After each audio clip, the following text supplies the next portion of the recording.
Welcome to High Scary Stories. Tonight we venture into winter's quietest corners where the cold doesn't just bite it listens. These 10 true tales unfold in snowy cabins, frozen lakes, and winding forest paths, where something always waits just beyond the firelight. Each story starts as solitude, but ends in something far darker. If you think you're ready, this is High Scary Stories. Let's begin. Story 1. He wasn't the one who ordered. It was the first real snowstorm of the season, and I had been out delivering food for nearly 6 hours already. Most drivers had logged off once the roads started icing over, but I needed the extra cash. My last delivery of the night came in just after 10, a small cabin address near the edge of the state forest. The map showed it deep in a wooded area, about 15 minutes off the main road. I hesitated but accepted it anyway, figuring it was just another hungry guy stuck in the snow like the rest of us. I followed the GPS onto a narrow road that hadn't been plowed yet, the snow crunching under my tires as I inched forward through the dark. The forest pressed in on both sides, tall pine trees dusted with white, their branches drooping under the weight. I kept my headlights on low so the glare wouldn't blind me, but even then, visibility was poor. After about 10 minutes, I spotted a small wooden sign, half buried in snow with faded lettering, that matched the address. I turned in slowly, tires slipping slightly, as I climbed a short hill leading to a clearing. There it was, a small one-story cabin, tucked beneath the trees, soft light glowing from the windows. Smoke curled from the chimney, and for a moment it looked almost peaceful. I parked, grabbed the bag, and stepped out into the cold. Snow soaked into my shoes almost immediately. I trudged to the porch, noting how quiet it was. No wind, no birds, nothing but the muffled sound of snow falling. I knocked once. The door opened almost instantly, like someone had been waiting right there. A man stood in the doorway. He looked to be in his 50s, tall and lean, wearing a thick flannel shirt and jeans. His face was flushed like he'd just come inside, and he gave me a short nod. "Thanks," he said simply. I held out the bag expecting him to take it, but instead he stepped back. "Come on in, warm up a second. I've got a fire going." His voice was friendly, calm, but something about the way he looked at me made my stomach tighten. I hesitated on the porch, the heat from the cabin spilling out and fogging the lenses of my glasses. For a second, I almost stepped inside, but something about the way he stood there bothered me. He never reached for the food. He just kept holding the door open like he expected me to come in without question. I forced a smile and held out the bag again. "I've got more deliveries tonight," I said, hoping he'd just take it. His expression didn't change. He just stared, then slowly took the bag without another word and closed the door. I stood there for a moment, uneasy, before turning back toward my car. That's when I noticed it. On the far side of the cabin, partially hidden by the trees, was another light, faint and flickering like a lantern. I hadn't seen it before. I paused, squinting through the falling snow. The light moved slightly, like someone was walking with it. But there weren't supposed to be any other houses out here, and whoever was holding that light, they were headed toward the cabin. I stood frozen, the cold forgotten, as I watched the faint glow weave slowly through the trees. It wasn't a flashlight. It had that soft, warm flicker of firelight. A lantern, maybe. I took a step back toward my car, the hairs on my neck rising. The snow muffled everything, so I couldn't hear footsteps, but I could feel something. That wrong kind of silence. The kind that presses down on your chest. The kind that means something is watching. I turned and climbed quickly into my SUV, slamming the door shut and locking it. My breath fogged up the windshield. As I started the engine, the tires slipping slightly in the fresh snow. As the defroster kicked in, I glanced back at the cabin. The man was gone from the front porch. The windows were dark now. All of them. No more soft glow. No more chimney smoke. Just blackness. Like the place had swallowed itself whole. I shifted into reverse heart pounding. That's when something moved behind my car. A figure, tall, holding a lantern. I couldn't make out the face, just the shape. They weren't rushing toward me. They were walking slowly, deliberately. I jammed the gear into drive and spun the wheel tires, fighting for traction as I turned the vehicle around. The figure stepped off the path into the trees, vanishing like smoke.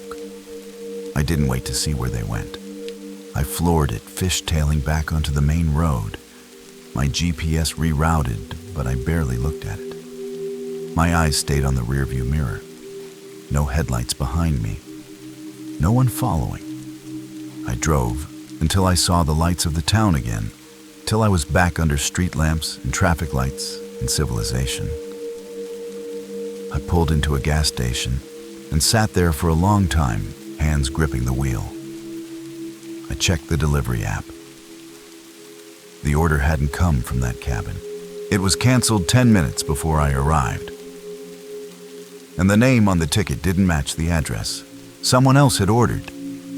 But he was the one who opened the door. I reported the incident to the app support team, but they brushed it off as a GPS error or customer prank. I didn't bother explaining the lantern or the man who never claimed the order. Who would believe me anyway? Since that night, I've changed how I work. I don't take late-night deliveries outside city limits anymore, especially not during snowstorms.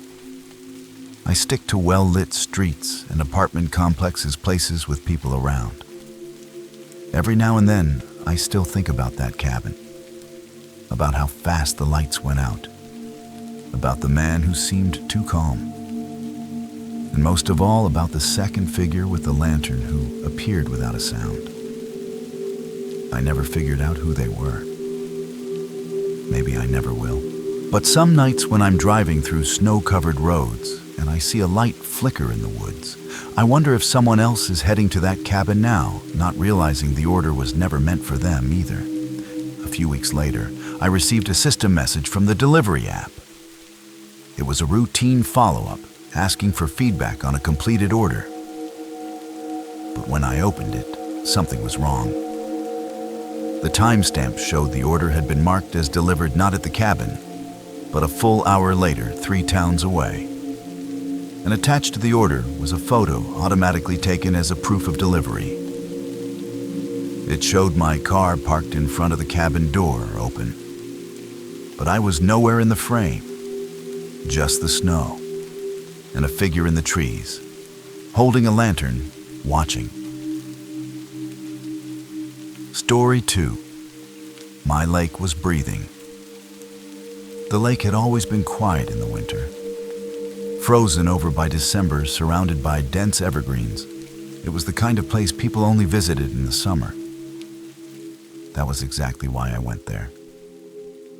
I needed time alone after a rough year, and a few nights in a remote winter cabin sounded perfect. The snow was deep and the air was clean. On the second night, just after midnight, I stepped outside to get firewood and paused at the edge of the porch. That was when I first heard it. A low sound, like breathing, coming from the lake. At first, I thought it was just the wind moving through the trees, or maybe the ice settling on the lake's surface. But the sound was steady and rhythmic, like slow, labored breaths echoing up from beneath the frozen water. I stood there for a while, holding a bundle of firewood, trying to make sense of it. The cabin I rented was the only structure for miles, a simple wooden place with no electricity and a wood stove for heat. I had snowshoed in 2 days earlier, and hadn't seen another soul since. The nearest town was almost an hour away, by foot through unmarked trails.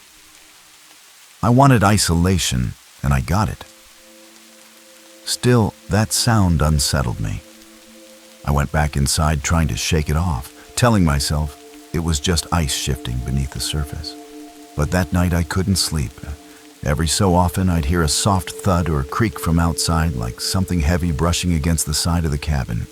I convinced myself it was branches or snow falling from the roof. But the breathing continued. The next morning, I walked out to the edge of the lake.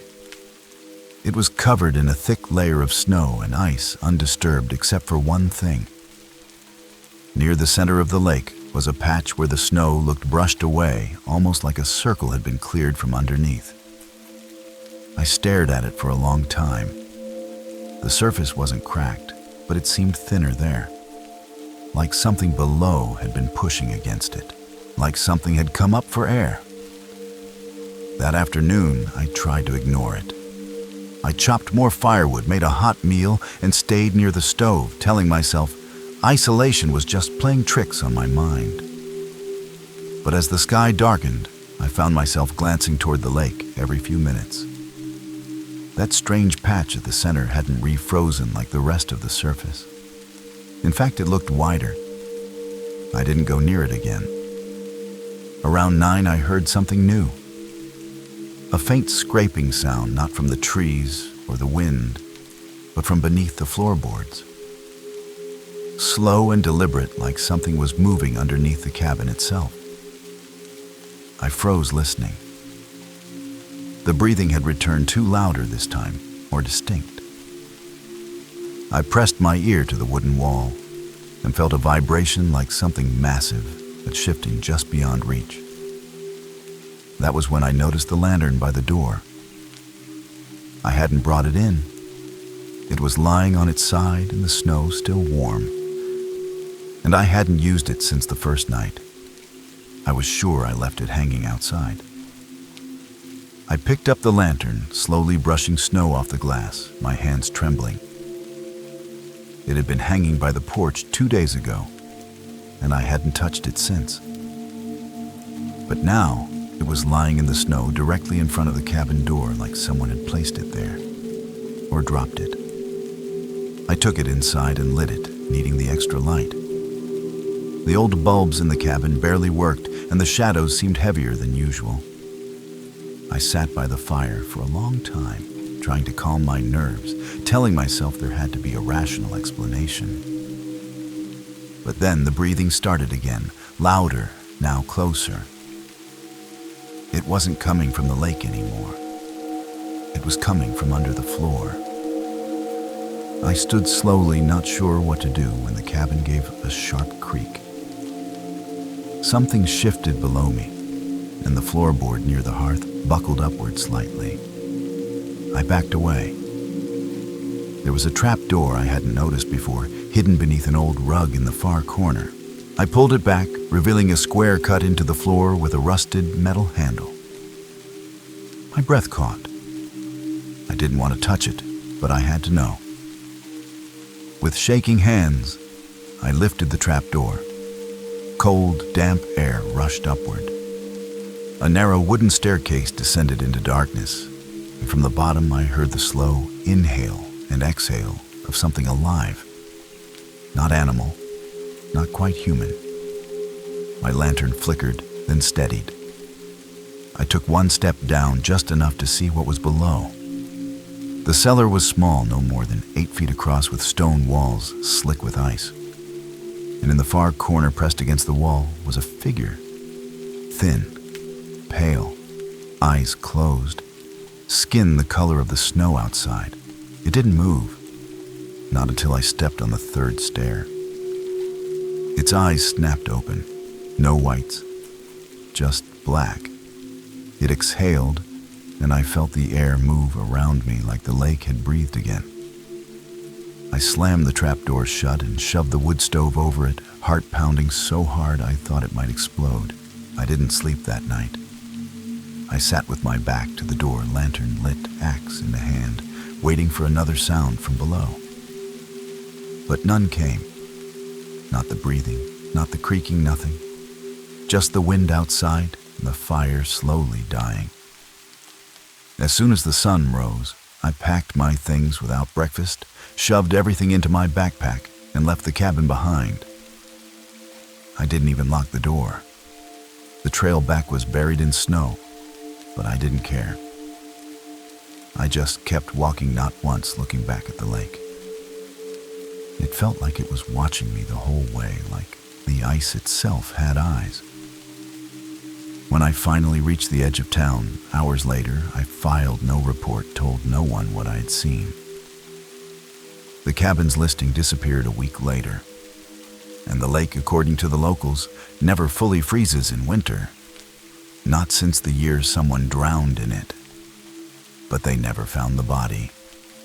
Last week, a package arrived at my apartment with no return address. Inside was a single item wrapped in damp cloth. My hands shook as I unwrapped it. It was the lantern. The same one I had left behind at the cabin. Same scratches on the base, same cracked glass. But there was something else too. A faint smell of lake water and smoke. And taped to the bottom was a note written in smeared pencil. You heard it breathing. Now it remembers you. Story 3. He was there the whole time. I was halfway through a 16-hour drive across the snowy plains of Wyoming when the storm hit harder than expected. The highway disappeared beneath layers of drifting snow, and the only option was to pull into a rest area that looked barely used. It was just me, my car, and the endless white. I turned off the engine to save gas, wrapped myself in a blanket, and tried to get some sleep. The windows fogged quickly. Everything was silent. But sometime around 3 in the morning, I woke up freezing and realized that something was off. The back seat felt heavier. At first, I thought it was just the cold making me paranoid. I sat up slowly, rubbing my eyes and wiping condensation from the inside of the windshield. The snow was still falling heavy and silent, and the lot was empty except for my car. No lights, no movement, no sign of life. I looked in the rearview mirror, expecting to see nothing but shadows, but something didn't feel right. The blanket I had tossed into the back seat earlier was now folded neatly. That wasn't how I left it. I turned and looked back directly. Nothing. Just the blanket and my duffel bag. Still, the hairs on my arms stood up. I chalked it up to nerves and started the car again, letting the heater run. I had another 6 hours to go, and I wanted to wait for the snow to ease up. As I sat there, I noticed something odd on the inside of the rear passenger window. A faint handprint. Not mine. Too small. Too thin. It was smeared slightly, like whoever left it had been sitting there for a while, breathing against the glass. My stomach turned. I reached back and touched the spot. The glass was warm. Warmer than it should have been in a car that had been off for hours. I stepped outside into the snow to get some air and clear my head. When I opened the door again, the blanket was gone. So was the bag. But there were no footprints. Only tire tracks. And silence. I stood there in the snow, heart pounding, trying to make sense of it. The bag couldn't have just vanished. I searched the front seat, the floor, even the trunk, thinking maybe I had moved it in my half-asleep state. Nothing. I circled the car, scanning the ground for any trace of movement. But the snow was undisturbed. No prints, no drag marks, no sign anyone had ever been near me. I got back inside and locked all the doors, my hands trembling. That was when I noticed something else. My driver's side mirror was tilted upward, pointed toward the sky. I never adjusted like that. It felt like someone had been watching from that angle. Slowly, I reached up and pulled down the passenger visor, where I always kept a small clip-on dash cam. The light blinked red. It had recorded. I hesitated for a moment, then pressed play. The screen lit up with grainy footage of the back seat. And in the middle of the night, while I was asleep, something moved behind me. A head rising, watching, not getting in. Already there. I stared at the footage, my breath catching as I watched the shadowy figure shift in the back seat. It leaned forward slightly, just enough for the faint light from the dashboard to catch part of a face. Eyes open, staring directly at the back of my head. The footage was time-stamped just before 2 a.m, right around when I had first drifted off. He never moved again after that, just sat there silently watching, unmoving. I scrubbed through the footage, hoping it was a glitch, a trick of the light. But it wasn't. He was there. For hours. At one point, I could see him raise a hand and press it gently to the window, which explained the handprint I'd seen. That same fragile hand. I dropped the camera, heart racing. I turned and looked again at the back seat, empty now, just shadows and silence. I didn't know where he'd gone, or how he had left without a sound or a trace. My bag was still missing. My blanket too. But what hit me harder was a moment I had missed before. Around 3:15, the footage showed the figure leaning forward again and whispering something. I turned the volume up, rewinding. The audio was fuzzy, distorted by static and the hum of the heater. But after a few tries, I made out the words. "I used to live in the snow," he said, barely audible. "You left the door unlocked. I'm so cold." Then he vanished from view. No door opening, no windows breaking, just gone. I didn't wait another second. I started the car, floored it out of the lot, and didn't stop until I saw the first open gas station an hour down the road. I parked under the brightest lights I could find and didn't get out until sunrise. I replayed the video again in daylight, hoping maybe I had imagined it. But there he was, just behind me, eyes open, already inside. I never reported it. What would I even say?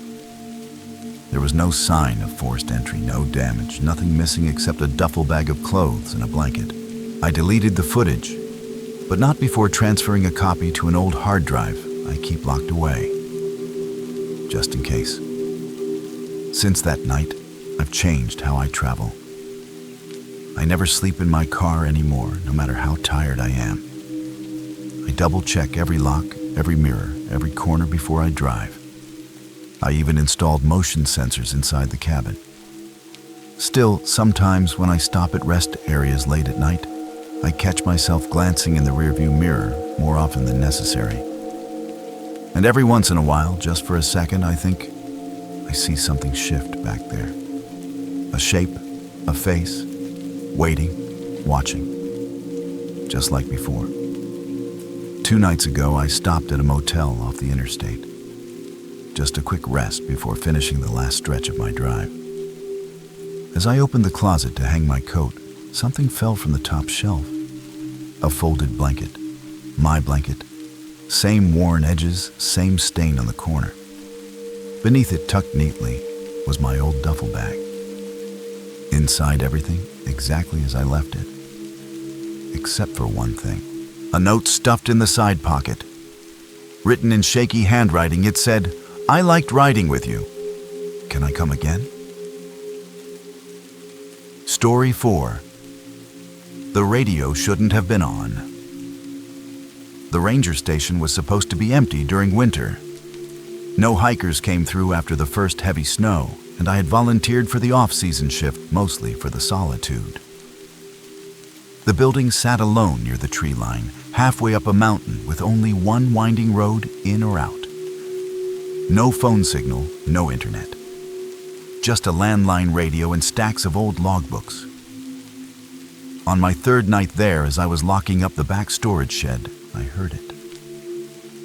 The station's radio crackled to life, behind the closed door, but I hadn't touched it since I arrived. I paused outside the shed, breath fogging in the cold air, listening as static crackled from inside the station. The radio was old analog connected to a rooftop antenna barely strong enough to pick up nearby ranger outposts. I hadn't used it once. There had been no need. The snow had cut off all traffic through the park, and I hadn't seen another person in days. I walked back to the station, slowly, boots crunching through the ice. Inside, the radio was still on. The volume was low, just enough to make out the gentle hiss of static. Then faintly, a voice. I stepped closer. At first, it was just fragments. Numbers. Coordinates. Something about wind speeds, then a pause.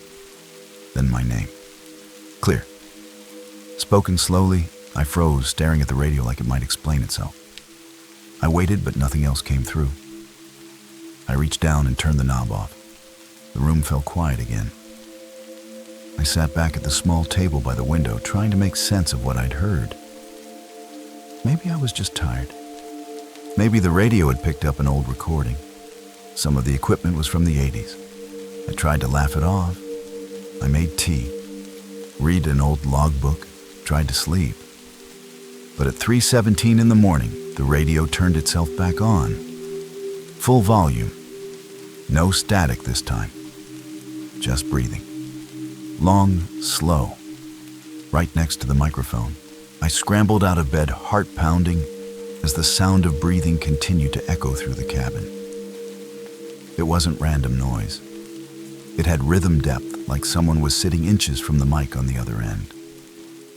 I rushed to the radio and yanked the power dial hard to the left. The sound stopped instantly. Total silence. I stood there for a while, waiting to hear if it would start again. It didn't. But then I noticed something worse. The logbook I'd left open on the desk was now closed. A pencil I'd been using sat perfectly centered on top of it. I hadn't touched it since before bed. I walked over slowly and flipped open the book. A new entry had been scribbled on the last page. No date, no time, just one line written in shaky, uneven letters. Stop turning it off. I stared at the words, my hands beginning to shake. There was no sign of forced entry. Nothing stolen. But someone had been in the station with me. Or maybe they never left. I didn't sleep the rest of the night. I sat in the corner of the cabin with the axe we kept by the woodpile, clutched tightly in both hands, eyes darting between the door, the windows, and the old radio. It stayed silent. The sky outside slowly turned from black to gray, then pale blue, but the dread didn't lift. As soon as daylight touched the snow, I searched the station from top to bottom. No footprints, no broken windows, nothing disturbed except that one line in the logbook. I even checked the basement where we stored emergency supplies and old equipment. The door creaked open with a deep groan, and I descended slowly, lantern in hand. The air was colder down there, damp. As I reached the bottom step, I saw it. Another radio, buried behind crates and a rusted snowblower. It was the same make as the one upstairs, same frequency dial, but this one was on. A red light blinked slowly. I approached and noticed a cable snaking along the floor, unplugged from power. It should not have been working, but it was. The speaker buzzed once, then came the voice. My voice, a perfect copy. Reading out coordinates I didn't recognize, repeating a phrase I'd never said. They're in the snow. They never left. They want you to hear it. I dropped the lantern and backed away, the light swinging wildly, throwing long shadows across the walls. Then the breathing returned, deeper now, heavier, as if something massive had just woken up. From the shadows behind the crates, a shape began to move. Pale, crawling, limbs too long, too slow. I turned and bolted up the stairs, slamming the basement door shut behind me, and driving the emergency bar into place. The radio upstairs clicked back on. The new voice spoke. Not mine. It whispered from the speaker like it was standing beside me. You heard us. That means you're one of us now. And the red light blinked. Once, twice, then stayed on. I left the ranger station that morning without packing a single bag. I hiked 5 miles through waist-deep snow until I reached the nearest utility shed with a working landline.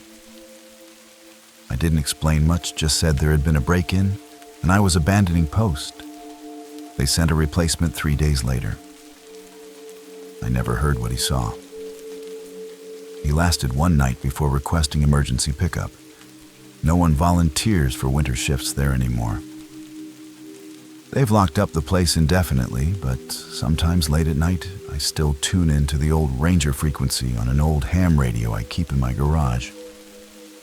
And every now and then, through the static, I hear that breathing. Still slow, still steady. And sometimes faintly beneath it, I hear my own voice whispering from somewhere I've never been. Last night, the radio turned on by itself again, even though I had unplugged it weeks ago. There was no static this time, no breathing. Just silence for a long moment. Then a faint knock echoed through the speaker, like someone tapping gently on a wooden door. I leaned in without thinking. And that's when I heard it, my own voice, calm and distant, say one word I hadn't spoken aloud in years. Home. Then the signal cut. And I swear for a split second something knocked back from inside the garage. Story 5. The Man with No Footprints. I had just moved into a small rental cabin on the edge of a frozen valley in northern Michigan. The landlord said no one had stayed there through winter in years, but I was looking for quiet after a messy divorce, and the place seemed perfect. It was remote, with only one neighboring house barely visible through the trees. On my second morning, I stepped outside to shovel the walkway and saw something strange. A man was standing at the tree line, watching the cabin, but there were no footprints in the snow around him. I stood there for a moment, unsure if I was seeing things. The man wasn't moving. Just standing still at the edge of the trees, dressed in a dark coat and what looked like a winter cap pulled low over his head. I took a few steps forward, squinting through the morning light. There was something wrong with the way he stood, like he wasn't really grounded, just slightly off balance. I called out, asking if he needed help, but he didn't respond, didn't even flinch. I looked down at the snow again. No prints, not leading to him, not leading away. It had snowed overnight, just a light layer, but enough to mark any movement. I would have seen even a single step. I turned to grab my phone from inside the cabin, and when I looked back, he was gone. No sound, no movement, just an empty line of trees and undisturbed snow. I searched the tree line briefly, but found nothing. I convinced myself it was just a trick of the light, or maybe a leftover stress dream. After all, I hadn't been sleeping much lately. That night, I pulled the blinds closed tight and left a light on in the kitchen. I made tea and sat by the window for a while, watching the darkness outside. At some point just before midnight, I saw movement again. A flicker, a shadow passing between trees. I leaned closer to the window, and there he was, standing in the same spot. Still no footprints. I backed away from the window, heart pounding. I didn't turn off the light. I didn't want to give him the advantage of darkness. Instead, I grabbed the flashlight and opened the front door, determined to see for myself. The cold hit hard, but I pushed forward, boots crunching through fresh snow as I made my way toward the trees. I aimed the flashlight directly at the spot where he had stood. Nothing. Just the bare outlines of pines and the slope beyond. I scanned the ground carefully. My own footprints trailed behind me, clear and deep. But where he had stood, the snow remained untouched, smooth, as if no one had ever been there. I turned in a slow circle, the beam of light catching on the branches. And then I saw it. Something moved between the trees, quick and low, vanishing deeper into the woods. But it made no sound, no prints, no breath in the cold air. I ran back to the cabin without looking back, slammed the door and bolted it shut. I left every light on until morning, until... The next day I told myself it had to be an animal, maybe a fox or a coyote. Something light enough to leave shallow tracks that the wind erased. But it didn't explain the man I saw, or how he stood there without sinking even slightly into the snow. I spent most of that morning pacing the cabin, checking locks, looking through window. Every time I glanced toward the tree line, I expected to see him again, but it remained empty. That afternoon, I decided to review the security camera the landlord had installed over the porch. It was an old model with a clunky interface, but it worked. I scrolled back through the footage from the night before and found the timestamp, midnight. I watched as the screen showed me staring out the front window, with the kitchen light behind me casting a soft glow. Then movement at the edge of the frame. He stepped into view, slowly, deliberately. The same man I had seen. Dark coat, no visible face. But the way he moved made my skin crawl, too smooth, almost like gliding. Then he turned, looked directly at the camera, and the screen went black for 2 full minutes. When it came back on the porch, light flickered. My reflection was still at the window, unaware of what had happened. I rewound and played it again.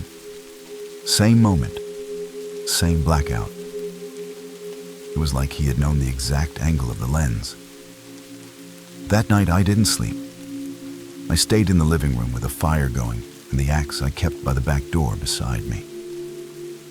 Around 2 in the morning I heard footsteps on the porch. Just 2. Slow, heavy. I rose and crept to the window, barely lifting the edge of the curtain. Nothing. I opened the door, heart thudding, and looked down. Fresh snow, no tracks, just my porch, and silence pressing in from the woods. I left the cabin the next morning, packed everything I could fit into my car, and didn't bother cleaning up. I told the landlord I had a family emergency and wouldn't be finishing the lease. He didn't ask questions. I drove straight to my sister's place 3 towns over and slept on her couch for a week with the blinds shut tight. I haven't been back to that valley since. But I think about it often. About the man with no footprints. About the way he moved and the way the camera cut out right when he looked up. Sometimes late at night, I wake up certain I've heard something outside the window. Just 1 heavy step on the porch. Never 2, just 1. And when I look, there's never anyone there. Just the stillness. And snow without a single mark. Last week, a package showed up at my new address with no return label. Inside was a flash drive and nothing else. I almost threw it away, but curiosity got the better of me. I plugged it into my laptop and opened the only file on it.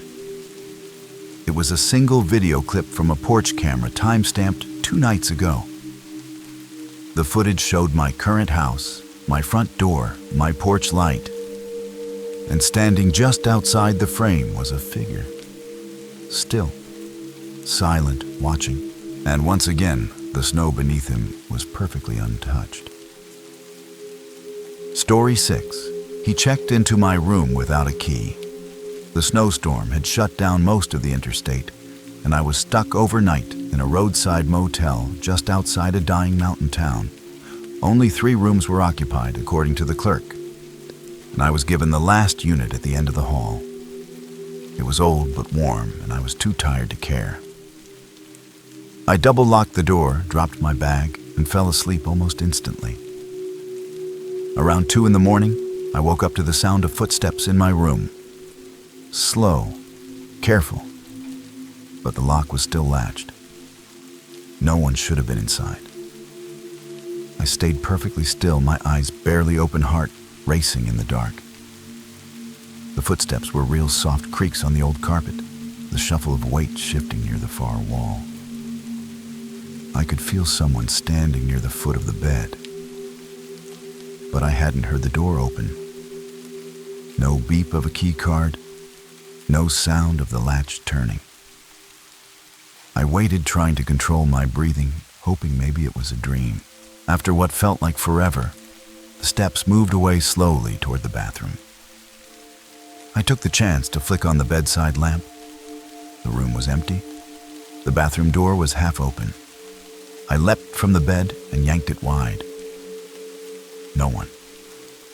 I checked the front door, still locked from the inside. I even opened the curtains and looked out into the snowy parking lot. Nothing but my car and the half-buried sedan 2 spots over. I tried to convince myself I had imagined it, that stress and exhaustion were playing tricks on me. But something felt off.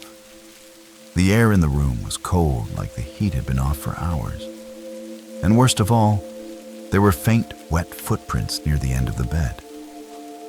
Bare feet. I grabbed a towel and wiped them up quickly, telling myself they had been there when I arrived. But they hadn't been. I would have noticed. I slept with the lights on the rest of the night, clutching my keys and phone, just in case. The next morning, I went to the front desk and asked if someone might have entered my room by mistake during the night. The clerk, a tired older man with thick glasses, looked at me confused. He checked the computer and shook his head. The log showed no one entered or exited my room after I checked in. I asked if the room had a spare key. He said no. Every lock was electronic tracked and double verified with a guest code. Then he said something that made my stomach twist. "That room hasn't been rented in weeks," he muttered. "Maintenance just cleared it yesterday. You were the first to stay since before Christmas." I walked back to the room slowly, heart thudding, and checked the carpet again.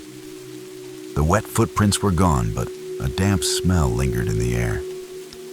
I opened the closet near the bathroom to grab my coat and saw it. A second coat. Not mine.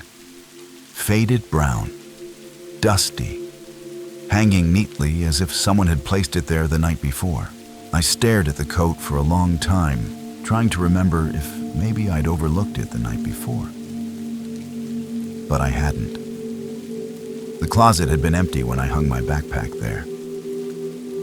I reached out and touched the fabric. It was cold, damp, and smelled faintly of mildew and old smoke. There was something heavy in the pocket. I pulled out a motel room key, one of the old metal kinds with the blue plastic tag still attached. It had the number 6 carved into it. My room. But I'd checked in using a key card, not a physical key. I grabbed my bag and decided I wasn't staying another night. As I turned to leave, I heard the bathroom door creak open behind me. Slowly, deliberately. I froze, staring straight ahead, then turned my head just enough to see the mirror above the sink. In it, I saw a man, pale, wet. His hair hung in strands across his face, and he wore nothing but a white undershirt and dark pants soaked through like he'd crawled out of a lake. He was standing just a few feet behind me, but when I spun around, the room was empty. No one there. I stumbled back, hit the dresser, and the coat fell off its hanger. The floor beneath it was wet. I bolted from the room, leaving the coat, the key, everything. At the front desk, I slammed the key onto the counter and demanded to know who had stayed in room 6 before me. The clerk looked pale. He hesitated, then told me quietly that room 6 had been closed for months after a guest had drowned in the nearby creek and was later found back inside that same room. No signs of forced entry, no explanation. And every now and then, he said someone reports hearing footsteps or finds that same blue plastic key. Always in the closet, always wet. I drove for hours without stopping, not even for gas, until the next town. I didn't care where I ended up as long as it was far from that motel. I tossed the clothes I'd worn into a dumpster behind a diner and checked into a new place under a different name. I couldn't sleep that night. Every time I closed my eyes, I saw the soaked figure in the mirror. I told myself it was stress exhaustion, a trick of the mind. But 2 days later, when I unpacked my bag at home, I found something tucked into the side pocket. The blue plastic key with the number 6. I never packed it. I'd left it on the motel counter, yet somehow it had come home with me. Still damp. That night, I placed the key on my kitchen counter and went to bed with every light on.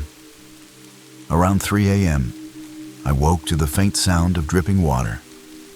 I followed it into the hallway, heart racing. The floor was wet, small puddles leading from the front door to my bedroom. And there, resting on my pillow, was the motel key. Dry now, as if it had always belonged. I turned around to check the hallway, just in time to see a dark, soaked figure step silently out of view. Story 7. The cabin shifted while I slept. I rented a small cabin deep in the Cascades to finish a writing project. No Wi-Fi, no cell service, just snow-covered silence and a wood-burning stove. It was perfect for focus and solitude. The first night passed peacefully, but on the second I woke around 3 a.m. to an odd creaking sound. At first I thought it was the roof settling under the snow, but when I looked outside, something felt off. The trees looked farther away. The front steps were now buried deeper in snow than they had been the night before. Almost like the entire cabin had moved. I tried to reason with myself. Maybe I was just disoriented, still half asleep. Or maybe the snowfall had been heavier than I thought. I stepped outside in my boots and robe to get a better look. The air was sharp and still, and there were no new tracks around the cabin except for mine. I walked around the perimeter and noticed something else strange. The firewood stack I had placed near the front porch was now 5 feet to the left of where it had been the night before. The snow underneath it was untouched, like it had always been there. I checked the shed behind the cabin.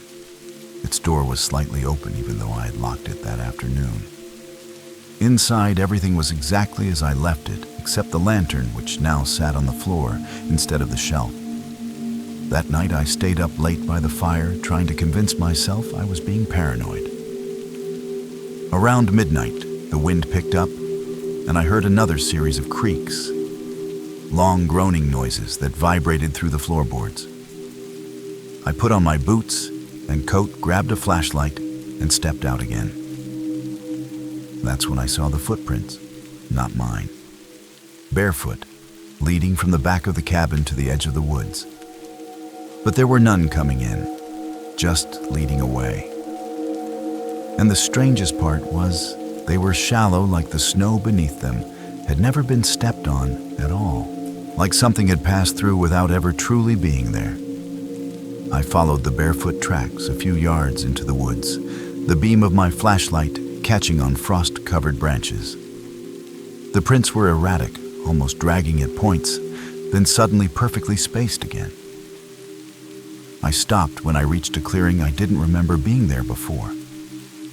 It was circular, about 20 feet across, with no snow at all, just cold, hard ground and a ring of rocks surrounding it. I stood frozen breath, clouding in the air, and then heard it a creak behind me, the same groaning noise from the cabin floorboards.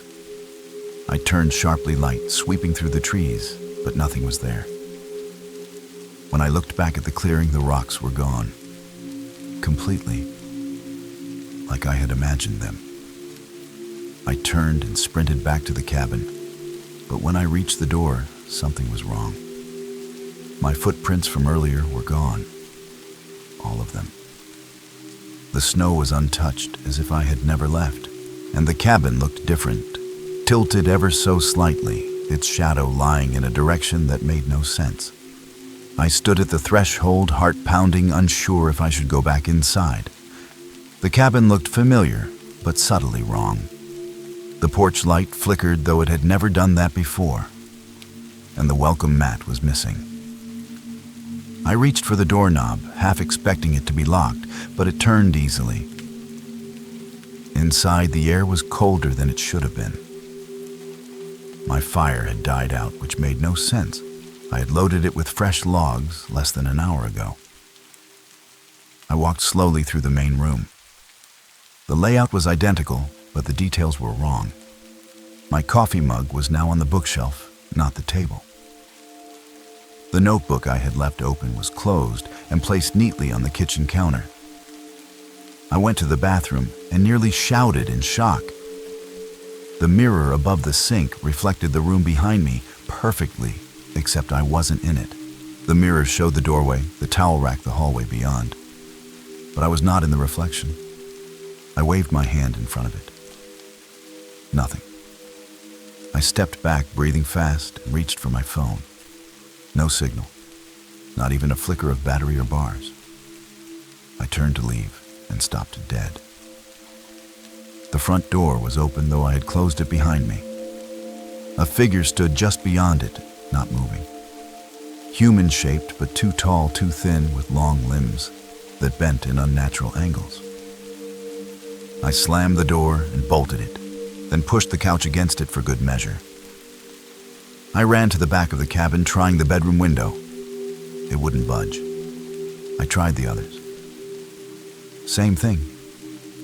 It was like the walls were shifting behind me. The creaking grew louder, more like groaning now, as if the entire cabin was flexing. Something was wrong with this place. Very wrong. It wasn't just the snow, or the cold, or the isolation. It was like the cabin itself was no longer in the same place I had arrived to. Something had moved it, or maybe I was the one being moved. At dawn, the creaking stopped. Light filtered in through the warped windows, and I felt the pressure in the air lift just enough to breathe again. I grabbed my things without packing and forced the front door open. The figure was gone, but so was the road. The trail that had led to the cabin was missing entirely. Trees now surrounded the place in every direction, thick and unfamiliar. I walked for what felt like hours before stumbling upon an old ranger station, abandoned and covered in snow. I stayed there until a rescue crew found me 2 days later. They said the cabin I described had burned down years ago in a lightning storm. I never went back. But sometimes I wake up in my apartment to faint creaking sounds in the walls, and I could swear my bedroom window faces a different direction than it did the day before. Last week, a package arrived at my door with no return address. Inside was a single item, a charred piece of wood wrapped in plastic. At first, I didn't recognize it, but when I unwrapped it, I saw the faint carving burned into the grain. It was the cabin's number, the same number that had been nailed to the door above the porch. Somehow, it had found me again. And that night, just past 3, I woke up to the sound of floorboards creaking. But I don't live in a house with wood floors. Story 8. I wasn't supposed to find that shelter. I was hiking solo through a snow-covered stretch of backcountry in Montana when the storm hit harder than expected. Whiteout conditions rolled in fast, forcing me to abandon the trail. Just when I started panicking about freezing overnight, I spotted something through the trees, a dark shape. As I got closer, I saw it was a shelter. Not a ranger cabin or lean-to, but an old concrete structure half buried in snow. It looked like a forgotten bunker. No markings, no sign anyone had used it in years. But the door was open, and the light inside was already on. I I stepped inside, cautiously expecting cold cement and dust, but instead found warmth and a faint hum coming from somewhere deep within. The walls were smooth and gray, lined with flickering overhead lights that buzzed softly. There was no furniture, just a single hallway that extended into darkness. Despite the concrete shell, the air felt oddly still, too still. I yelled a greeting, but my voice didn't echo. It was swallowed whole, like the sound had nowhere to go. I thought maybe it was some abandoned Cold War shelter left behind and forgotten. But there were no signs of decay. The lights worked. The floor was clean. Snow hadn't blown in through the door, and my own boots left the only visible tracks. Something about the space felt watched. Still, the storm outside was raging, and I didn't have a choice. I stayed close to the entrance, unrolled my sleeping bag, and rationed out what food I had left. I tried to convince myself I'd stumbled upon an old government structure, lucky timing, nothing more. But when I turned off my flashlight to rest, the lights in the ceiling remained dimly lit. A steady hum pulsed in the walls like a heartbeat. I dozed off eventually, though the silence never felt natural. And just before sleep took me, I thought I heard something faint, like a footstep deep down the hall, followed by the soft click of a door I hadn't seen opening, then closing. I woke up a few hours later to find the entrance door closed.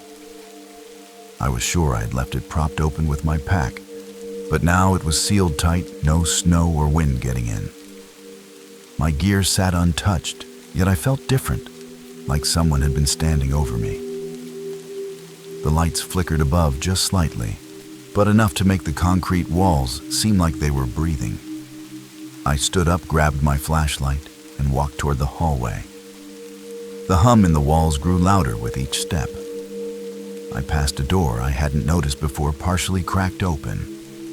I peered inside.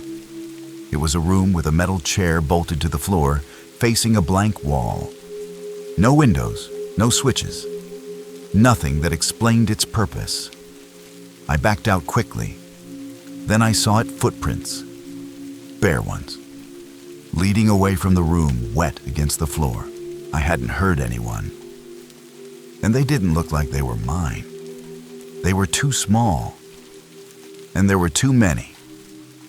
I followed the footprints cautiously, every instinct telling me to turn back, but my body kept moving forward. The hallway stretched deeper into the earth than I expected, bending in unnatural ways, as if the structure didn't quite obey physics. The air grew warmer and heavier, and the hum in the walls became a low vibration I could feel in my chest. I passed more doors, each identical, each unmarked. Some were slightly ajar, others sealed tight. Behind one, I heard a soft whisper. Not words, more like breath, trying to form meaning.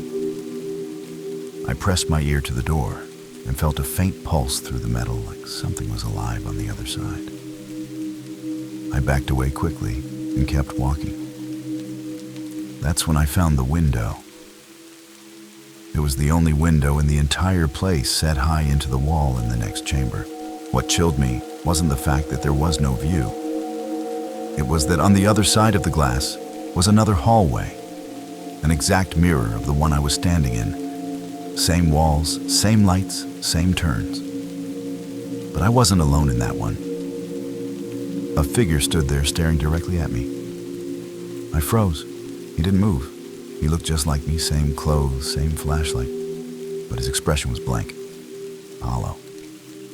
I turned away from the window and ran. As I reached the main corridor again, the lights overhead blinked rapidly, one by one. I reached the entry chamber and found the door still shut, but my backpack was gone. In its place sat a small tape recorder, old, dusty. I picked it up and pressed play. The recording was faint, scratchy, but it was unmistakably my voice. I wasn't supposed to find this place. If you are hearing this, it means it found you too. Don't trust the mirrors. Don't follow your own footsteps. And no matter what happens, never open the last door. Then the recording stopped. Recording. And behind me, something did. A click. A door I hadn't seen before, slowly creaking open. I didn't turn around. I couldn't. My legs moved on instinct, carrying me toward the sealed front door. I rammed my shoulder into it once, twice, until it finally gave way, with a groan. Cold air rushed in sharp and wild, and I stumbled out into the snow. The storm had passed. Everything outside was quiet and still, like it had never happened. When I looked back, the shelter was gone. No entrance, no concrete, just trees and a thick blanket of white. I hiked until I found a ranger station the next day. They swore there were no old bunkers in that part of the wilderness. I never went back. But sometimes when the power goes out at night, I swear I can still hear that faint hum in the walls. Like the place is still out there waiting for someone else to find it. Last night I found something tucked beneath my apartment door, a cassette tape. No note, just the tape. I don't even own a recorder anymore, but curiosity got the better of me. I borrowed a player from a neighbor and pressed play. At first, just static. Then my voice trembling, whispering the same words I heard in the shelter: don't trust the mirrors. Don't follow your own footsteps. But the last line was new. It knows where you sleep now. That night the hum returned, and this time it was coming from under my floor. Story 9. She wasn't dead, just waiting. It started when my dog refused to go near the basement door. He'd always been curious about that part of the house, sniffing around during storms or hiding there when fireworks popped off. But this time he growled low and steady, his eyes locked on the door like something behind it was breathing. I live alone in a cabin near the tree line, and the basement is just for storage. But lately I'd been hearing noises down there at night. Slow, dragging sounds. Not mice, not pipes. Something heavier. Something that didn't care if I knew it was there. I had moved into the cabin the previous autumn after inheriting it from my aunt, a woman I barely remembered but who apparently had no other living relatives. The place was old, tucked against the edge of a frozen forest in Vermont, and the basement always gave off a strange chill even before winter set in. My aunt's journals were still stacked in a dusty trunk near the wood stove, cryptic entries about shadows in the trees, and her watching from below. I thought she'd lost her mind toward the end. The locals never spoke of her. When I asked about the property, their answers were short and uncomfortable. One old man at the general store muttered, "Some things are better left below the frost." I didn't think much of it until I started hearing the noises. I checked the basement twice, expecting to find a broken pipe or raccoons, but each time I went down, it was still. Too still. The cold was sharper down there, and my flashlight always flickered near the far wall like the batteries were being drained. That's when I noticed it. The wall wasn't solid all the way through. One corner was different. The boards were newer, nailed over with intent, like someone was trying to keep something in, or keep something out. I didn't touch it that day, but from then on, I could hear breathing behind it. Slow, rhythmic, and completely wrong. It wasn't natural. And it never stopped. The breathing grew louder at night. It matched the rhythm of my own, but with a delay, like something was mimicking me from behind the wall. I stopped going down there after dark. Even my dog avoided that half of the cabin, entirely curling up near the fireplace and refusing to move once the sun set. One morning, I found deep scratches on the basement door, not animal marks, but long, human-like gouges trailing upward, as if someone had been trying to claw their way out. Or in. I finally built up the nerve to ask the county clerk for the original floor plans. What I saw didn't make sense. According to the documents, the basement should have ended several feet before that back wall. There was supposed to be nothing behind it, just dirt. But something was back there. I decided to remove the boards. Maybe it was a hidden root cellar, or maybe my aunt had left something behind. Something she meant to keep hidden. I waited until morning to do it. I wasn't ready for what I would find. That morning, I descended the basement stairs with a crowbar in one hand, my flashlight in the other.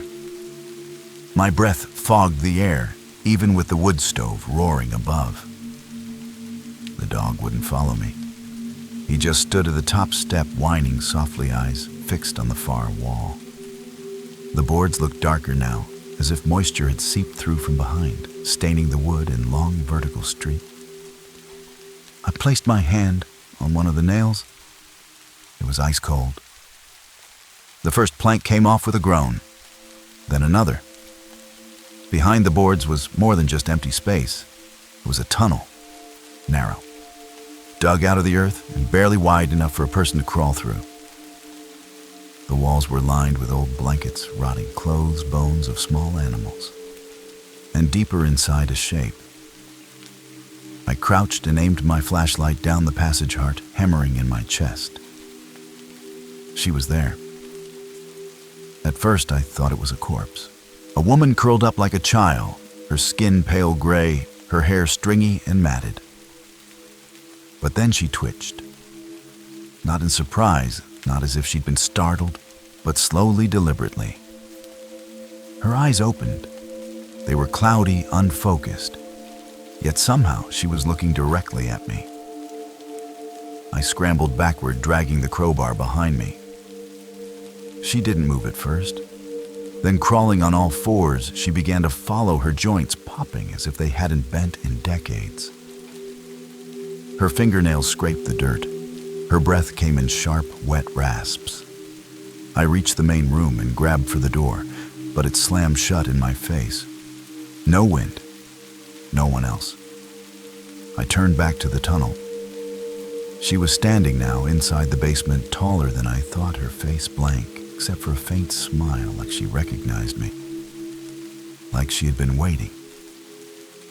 "You came back," she whispered in a voice that wasn't hers. It was my aunt's. But I'd seen my aunt's ashes. I had scattered them myself. I don't remember unlocking the basement door or running through the snow barefoot.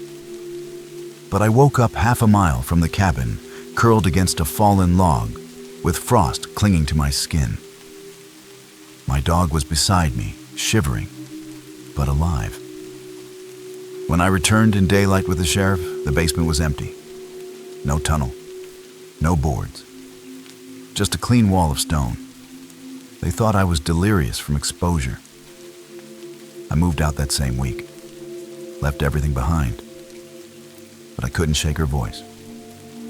Sometimes in quiet moments, I still hear it. Not in nightmares, but when I'm wide awake.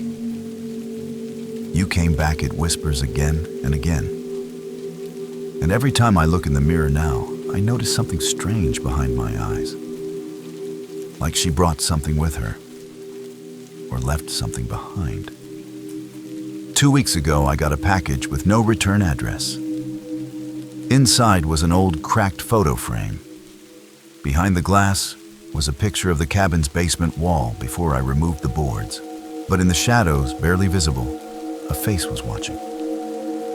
My aunt's face, her eyes wide and clear. The next morning, my dog was gone. No tracks in the snow. Just his collar resting neatly by the basement steps. Steps that shouldn't be there. I live in a third-floor apartment now. But every night, I hear someone slowly climbing the stairs. Story 10. Why was it already stocked for me? I booked the remote cabin for solitude after my divorce. No neighbors for miles. Just pine trees, snow, and silence. The owner never met me in person, just left a key under a loose rock and instructions in a brief email. When I arrived, I expected cold floors and empty cupboards.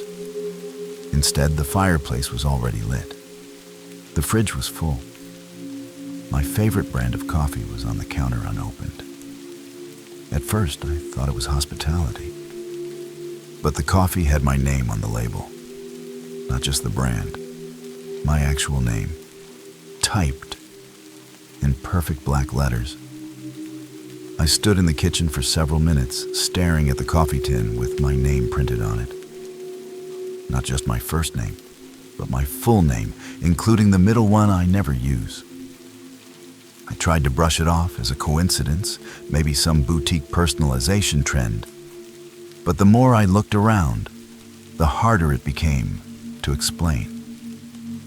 The coat hanging by the door was my size and style. The slippers near the fireplace were the same brand I wore back home. Even the books on the shelf included titles I had on my nightstand, growing up books I hadn't seen in years. There was no internet here, no cell service. I'd chosen this place because it was off-grid, private, unreachable. But it felt less like I was stepping into someone else's space and more like someone had been watching me for a very long time. I opened the fridge again. Fresh food, not store-bought frozen meals, lined the shelves. A glass container held the same chicken soup my grandmother used to make, complete with bay leaves and thick slices of carrot, just the way I liked it. My hands started to tremble. I walked the cabin's perimeter looking for cameras, but found none. Every detail inside was intimate and precise, too precise. There was even a framed photo of my childhood dog Max sitting on the mantel. I never uploaded that photo anywhere. It had been taken on a disposable camera in 1994. The original print was supposedly lost when my parents moved. But here it was, waiting for me like everything else. That night, I barely slept. Every creak of the old wood, every shifting shadow from the fire made me flinch. I kept telling myself it was just a strange coincidence, a bizarre but explainable mix-up. But around 2 a.m., I heard footsteps crunching outside in the snow. I held my breath, waiting for a knock at the door, but none came. Just silence. Then a light flickered in the hallway. I hadn't turned it on. I walked over and found a note on the floor, folded once, placed neatly under the hallway light. The paper was yellowed, like it had been waiting there for years. In handwriting I hadn't seen since I was a kid, it read, "You came home late again. Dinner's on the stove." My mom used to write me notes just like that, right down to the way she looped her G's. But she'd been dead for over a decade. I turned around quickly, heart pounding. The hallway was empty, but the stove. It was warm, and something was simmering. I crept into the kitchen, not knowing whether I was more afraid of finding someone there or finding no one at all. The stove glowed low orange beneath an old iron pot. I hesitated, then lifted the lid with shaking hands. Chicken soup. Bay leaves, carrots, thick broth. The exact scent I remembered from childhood. It wasn't just similar, it was the same. My stomach twisted. I hadn't made this. No one should have. I grabbed my coat and flashlight and burst out the front door into the snow. The sky was dark, but the moon lit a trail of footprints leading away from the house, bare feet. No shoes, no boots, just prints, small and light, like a child's. I followed them into the woods, heart pounding, expecting them to stop or fade. But they didn't. They led deeper into the trees, weaving between pines like they knew the land better than I ever could. And then I saw the other cabin. It was smaller, older, almost sunken into the earth. Its roof sagged under snow, its door slightly ajar. Light flickered inside. Against every instinct, I stepped closer and pushed the door open. Inside, time had stopped. My old childhood bedroom had been recreated perfectly. The Star Wars poster, the blue curtains, the teddy bear with the torn ear. Sitting on the bed was a figure, slender, unmoving. It looked like a woman hair pulled into a bun. From behind it could have been my mother. I called out, but she didn't respond. When I moved closer, she turned her head slowly, and I froze. It wasn't her. The face was wrong. Too smooth. The eyes too wide, too knowing. Like someone had worn my mother's memory as a mask. She smiled. "You finally came back," she whispered. Her voice cracked in a strange layered tone, like it echoed from deep underground. And I realized she hadn't cooked dinner. She'd been waiting to feed. I don't remember running, only the burn in my legs and the taste of blood in my throat as I stumbled back through the trees toward the main cabin. When I slammed the door shut behind me, the lights flickered and went dark. I didn't sleep. I sat with my back to the door until morning, clutching the fireplace poker like it could protect me from whatever wore my past like a costume. At dawn, I left everything. Didn't pack, didn't lock up. I just drove until the snow turned to slush and the trees grew thin. I never told anyone what happened. Who would believe me?